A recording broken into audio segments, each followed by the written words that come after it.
Les vraies voix Sud Radio. Majid Deimat, aujourd'hui, débute une marche entre Paris et Amiens pour interpeller Emmanuel Macron sur la pédocriminalité. Et oui, à l'initiative, Maître Lise Borne, avocate de Céline Mahito, l'une des victimes du procès Le Squarnec, est partie ce matin du 18e arrondissement de Paris avec sa cliente. Elle compte parcourir plus de 120 km jusqu'à Amiens, ville d'enfance du président de la République. On le rappelle, Joël Le Squarnec, l'ancien chirurgien qui a été condamné le 28 mai dernier à 20 ans de réclusion criminelle pour des agressions sexuelles sur 299 mineurs entre 1989 et 2014. L'un des pires scandales de pédocriminalité en France. L'objectif de cette marche est clair, remettre une lettre ouverte à Emmanuel Macron pour réclamer un véritable plan de lutte contre la pédocriminalité. Parmi leurs demandes, on y retrouve un protocole d'inhibition sexuelle, un suivi psychologique obligatoire pour les délinquants et la fin de la prescription de 30 ans. Justement, Maître Lise Borne est notre invité ce soir sur Sud Radio dans Les Vraies Voix. Bonsoir Maître. Bonsoir. Bonsoir et bienvenue à vous. Merci beaucoup.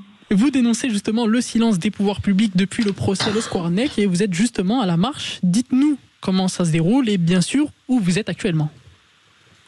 Alors, tout d'abord, je tenais à préciser qu'il s'agit de l'initiative de Céline Mahito, ma cliente, parce qu'en fait, moi, je ne suis que son porte-parole. Donc, je suis bien sûr à ses côtés dans cette initiative. Nous sommes actuellement à 10 km de Chantilly. Nous sommes partis ce matin aux alentours de 10h de Paris, à Montmartre, puisque c'est là où se trouve mon cabinet, mais surtout Paris, parce que c'est le lieu d'exercice du pouvoir de M. Macron. Et nous nous dirigeons vers Amiens sur un parcours qui va durer 4 jours. Vous passez par les petits villages, par les villes, vous passez par Rouen, etc. On passe par les départementales, donc oui, je vous confirme qu'effectivement, voilà, c'est d'ailleurs un petit peu périlleux, mais ça reste le chemin quand même le plus simple. Et donc là, ce soir, ce sera Chantilly. Demain, nous serons à Beauvais, après-demain Breteuil et ensuite Amiens. Pourquoi Amiens? Parce que c'est bien sûr la ville natale de M. Macron, là où il a grandi. Et on se dit que dans la mesure où effectivement l'homme n'a pas su, peut-être le président de la République n'a pas su lire la lettre le 28 mai dernier lorsqu'elle a été médiatisée et annoncée, cette lettre ouverte, on espère que l'enfant qu'il a été pourra effectivement la lire avec des yeux d'enfant. Maître, nous avons tous été ces enfants.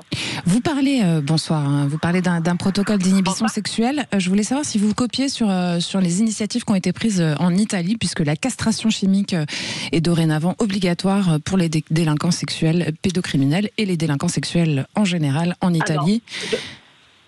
Allez-y. Alors, non, pour répondre à votre question, non, pas du tout. Pourquoi? Parce qu'en fait, en France, nous sommes tout de même dans un état de droit très respectueux, à juste titre, des droits de l'homme, des libertés publiques. De toutes les façons, scientifiquement, le protocole d'inhibition sexuelle ne peut pas fonctionner sans l'aval de l'intéressé. Donc, bien évidemment que la volonté et surtout l'accord de l'intéressé doit être recueilli. C'est très important, contrairement à d'autres initiatives de nos voisins européens.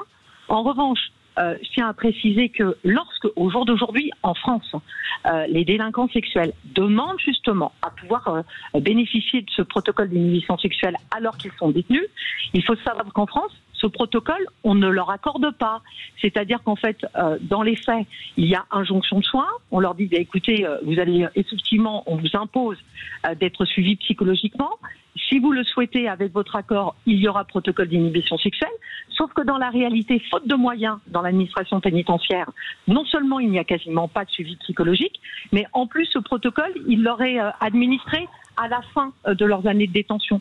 Heureusement, nous sommes dans un état de droit, donc les délinquants sexuels ont vocation à ressortir.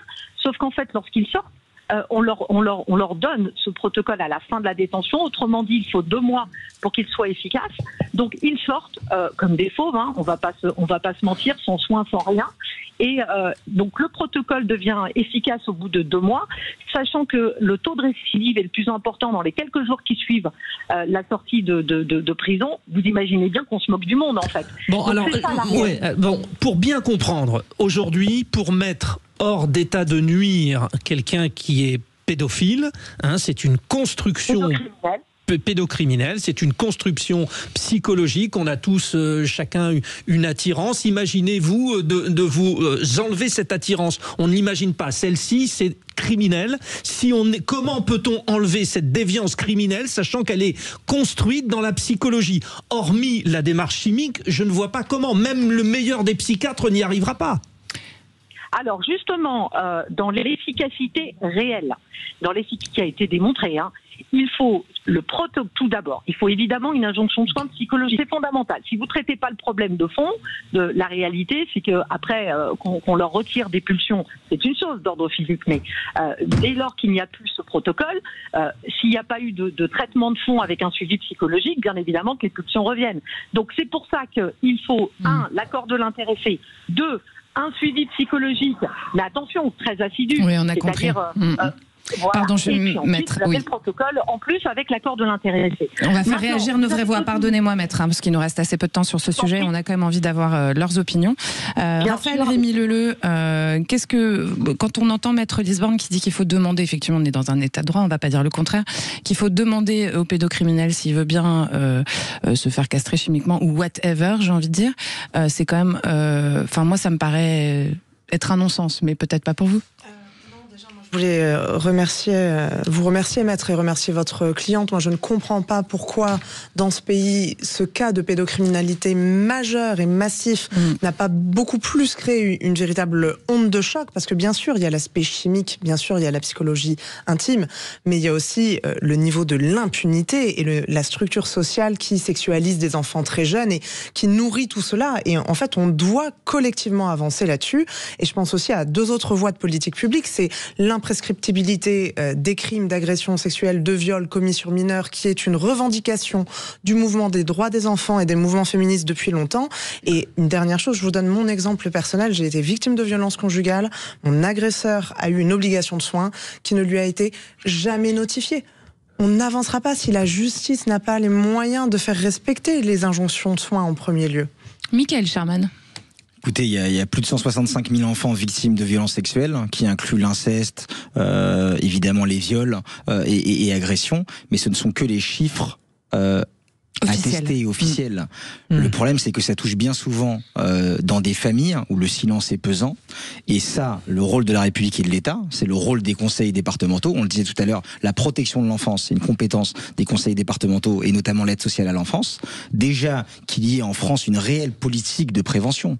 Aujourd'hui, il faut que des Instagrammeuses ou des TikTokeuses fassent des chansons protégez vos parties intimes dans toutes les langues pour que la société prenne quelque part cette cause comme une cause nationale. Et il y a aussi les réseaux avec des gens qui ont beaucoup de pouvoir et qui en abusent. Et de temps en temps, les réseaux sautent. On en a eu aux États-Unis. Et le problème, c'est que ça engendre aussi les thèses complotistes. Parce que quand l'État ne fait pas, les citoyens se posent des questions. Et en premier lieu, les victimes, vous le disiez. En fait, on ne parle jamais des victimes.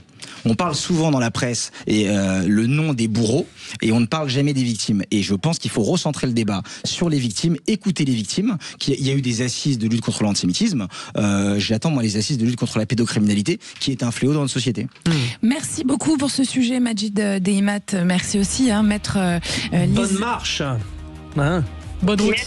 Merci beaucoup, maître Lisborne, d'avoir d'être intervenu sur notre antenne aujourd'hui, 18h27. Vous restez avec nous dans un instant, c'est le tour de table des vraies voix.